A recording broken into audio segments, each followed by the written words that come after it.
Mega power star Ram Charan కొత్త Telugu pan India cinema Peddi release అయి నిన్న సోమవారంతో 19 రోజులు కంప్లీట్ అయింది. ఈ 19 రోజుల గ్రాస్ కలెక్షన్స్ చూస్తే తెలంగాణలో ఈ సినిమా 108 కోట్లు గ్రాస్ కలెక్ట్ చేస్తే, రాయలసీమ జిల్లాల నుంచి 40 కోట్లు, మిగిలిన ఆంధ్ర నుంచి 79 కోట్లు, అలా టోటల్గా తెలుగు రాష్ట్రాల్లో 19 రోజుల్లో పెద్ద సినిమా 227 కోట్లు గ్రాస్ అయితే కలెక్ట్ చేసింది. ఇక కర్ణాటక నుంచి 30 కోట్లు గ్రాస్ వస్తే, తమిళనాడు, కేరళ కలిపి 4 కోట్లు, ఇక హిందీ నుంచి 24 కోట్లు, ఓవర్సీస్ మేజర్గా నార్త్ అమెరికా నుంచి 46 కోట్లు. టోటల్గా ప్రపంచవ్యాప్తంగా పెద్ద సినిమా 19 రోజుల్లో 342 కోట్లు గ్రాస్ అయితే కలెక్ట్ చేసింది.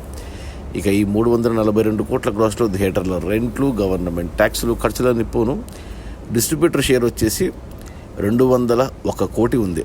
ఈ సినిమా బడ్జెట్ 350 కోట్లు అయితే 218 కోట్లకు డిస్ట్రిబ్యూటర్లకు అమ్మారు. అందులో 201 కోటి వెనక్కి వచ్చింది, అంటే 90% వెనక్కి వచ్చింది. ఇంకా 17 కోట్ల డిస్ట్రిబ్యూటర్ షేర్ వెనక్కి వస్తేనే సినిమా హిట్ అవుతుంది బాక్స్ ఆఫీస్ దగ్గర. కమర్షియల్గా 17 కోట్ల షేర్ అంటే మరో 34 కోట్లు గ్రాస్ అవసరం పడుతుంది. నిన్న సోమవారం సినిమా 1 కోటి గ్రాస్ వచ్చింది, అంటే ఈరోజు మంగళవారం 1 కోటి లోపలికి పడిపోతుంది. సో రేపు బుధవారం కూడా అంతే. సో నాకు తెలిసి టోటల్ రన్లో ఇదే లాస్ట్ వీకెండ్ కూడా ఈ సినిమాకు 4వ వారంలోకి ఎంటర్ అవుతుంది.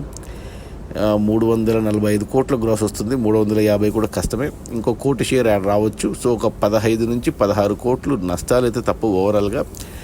బట్ ఏరియా వైజ్ చూసుకుంటే మనకు తెలుగు రాష్ట్రాల్లో సినిమా క్లీన్ హిట్, ఒక రాయలసీమలోనే 4 కోట్లు నష్టాలు. ఇక కర్ణాటక, తమిళనాడు, కేరళ, హిందీ అన్ని చోట్ల నష్టాలే.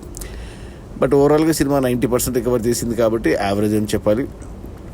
మరి ఫ్లాప్, డిజాస్టర్ అయితే కాదు, ఎందుకంటే ఎక్కువ రేట్లకు అమ్మారు సినిమాను. సో ఆయన రాబట్టింది, ఆల్మోస్ట్ 90% రాబట్టడం.